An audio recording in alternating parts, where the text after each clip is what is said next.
Assalamualaikum warahmatullahi wabarakatuh. Waalaikumsalam. Alhamdulillah wa syukurillah wa nikmatillah la haula wa la quwata illa billah. Bung kameramen, banyak yang pengen kenal dengan Bung kameramen. Nanti Bung Alfian di pengajian Akbar online kita. Baik Bung Alfian, ini ada berita dari suara.com Ahad 9 Oktober 2022.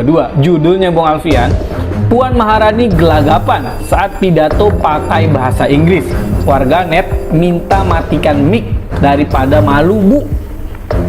Nah, ini Bung Alfian. Nanti mungkin kita akan tampilkan Bung Alfian, dan Bung Alfian juga sudah melihat bagaimana dia berbicara, dan itu baca teks Bung Alfian. We have seen proliferation of we have seen Di Lampung ini kemarin sudah ada bupati perempuan, banyak bupati perempuan, sudah ada menteri perempuan, sudah ada ketua DPR perempuan, sudah ada wakil presiden perempuan, sudah ada presiden perempuan. Artinya insya Allah tahun 2024 akan ada lagi kepala daerah perempuan, menteri perempuan, presiden perempuan juga akan ada lagi insya Allah. Namun semuanya itu harus diperjuangkan dengan ikhtiar dan perjuangan. Setuju gak?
Bismillahirrahmanirrahim. Kita mulai dulu buat pemirsa. Pemimpin itu adalah keniscayaan. Iya. Dalam Islam ada satu istilah yang dibacakan Rasulullah, kulukum ra'in wa kulukum mas'ulun an ra'iyatihi. Setiap orang itu pemimpin, dan pemimpin diminta pertanggungjawaban. Yap. Kelahiran seorang pemimpin di dalam sistem sosial kemasyarakatan ada dua yang diketahui. Yang pertama yang bersifat alamiah. Ada orang dia tidak sekolah, tidak dididik, tidak ikut partai, dia bisa punya kemampuan itu. Yang kedua yang ilmiah. Artinya orang-orang tersebut melalui proses pelatihan, partisipasi struktural. Nah, yang dahsyat adalah yang ilahiyat. Kalau ilahiyat itu dia alamiahnya ada, ilmiahnya masuk, dan pedoman Allah Subhanahu wa Ta'ala. Dialah para nabi dan rasul. Menyikapi salah satu orang yang dikenal luas dengan pidato dan bacaan teks pidato yang menurut saya sangat tidak memadai.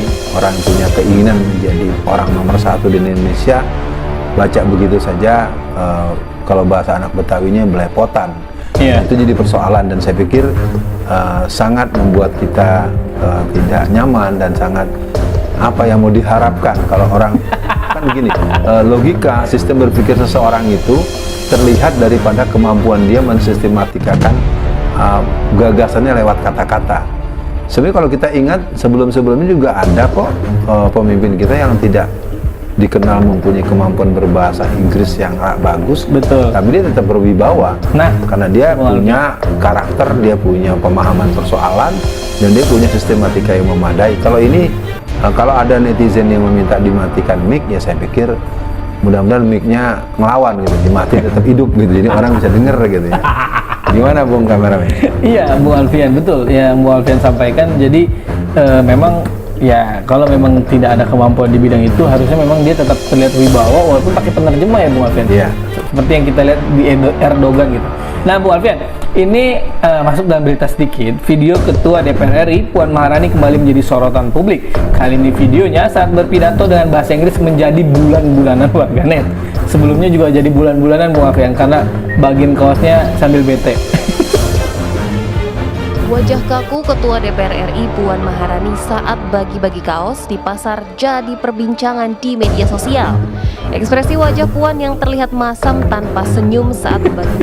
Video lama yang berasal dari pidato Puan Maharani dalam memimpin sesi debat umum dalam Interparliamentary Union IPU General Assembly ke-143 di Madrid, Spanyol kembali viral. Itu berita kejadian 2021 Bung Alfian. Nah Bung Alfian, menurut Bung Alfian, oke lah, mungkin aspek kebahasaan apa namanya ya, perlu nggak perlu gitu Bung Alfian. Tapi ada yang menggelitik Bung Alfian.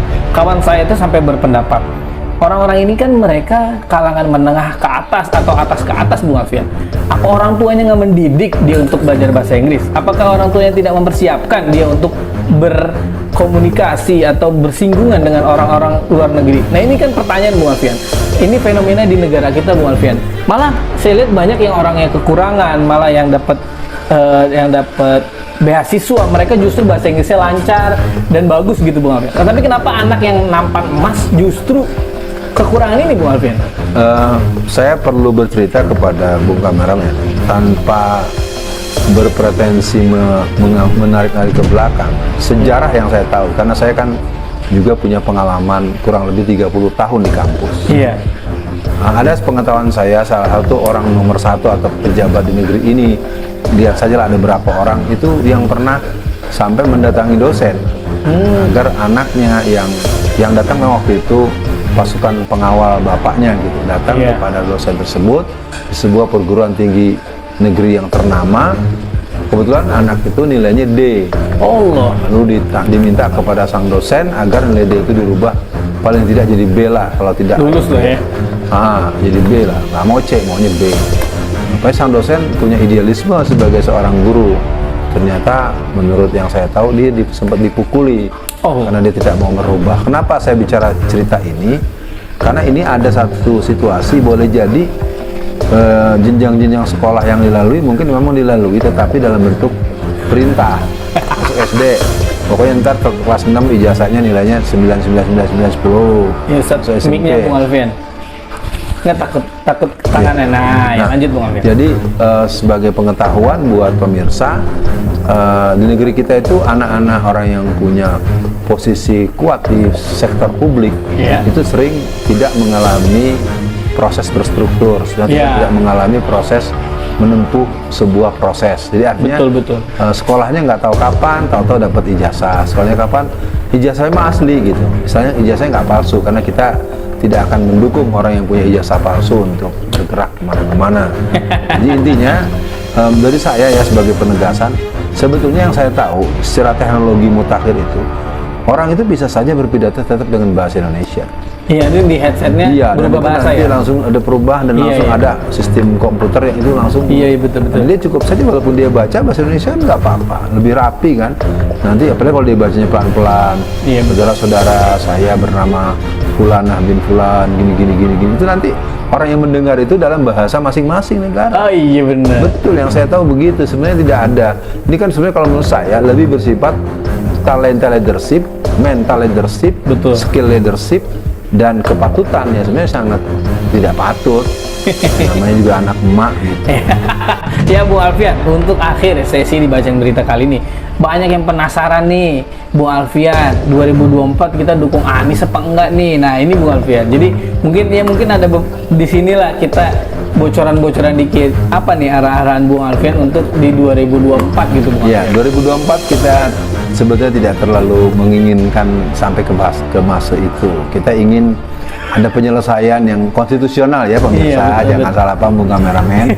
Kita ingin, udahlah kita capek banget masih nunggu 2 tahun lagi suasana kayak begini. Andaikan 2024 itu kita lalui, maka Bung Kameramen saya sedang mencoba merancang program Kuat Bertamu. Mantap. Bertemu dengan Pak Anies Baswedan. Waduh. Nanti pemirsa bantu doanya seluruh Indonesia. Siap. Andaikan Ustadz Alfian Tanjung bisa menembus batas, menembus ars, mungkin juga tim suksesnya mendengar agar bisa dipertemukan, karena bagaimanapun ini poin bagus untuk kita menanyakan dengan lebih substantif. Mudah-mudahan dengan kemampuan saya bertanya kulik-kulik. Betul. Nah, yang kedua, kita tidak akan mau mempunyai pemimpin yang tidak menyelesaikan persoalan. Betul. Pemimpin itu adalah bagian daripada solusi, bukan menjadi bagian dalam artian menjadi masalah. Jangan sumber masalah. Betul. Jangan nambahin masalah. Jangan bikin rusuh masalah. Jadi intinya, kalau ditanyakan oleh Bung Kameramen bocorannya gimana, kita akan memilih pemimpin yang akan melindungi rakyat, membela aspirasi rakyat,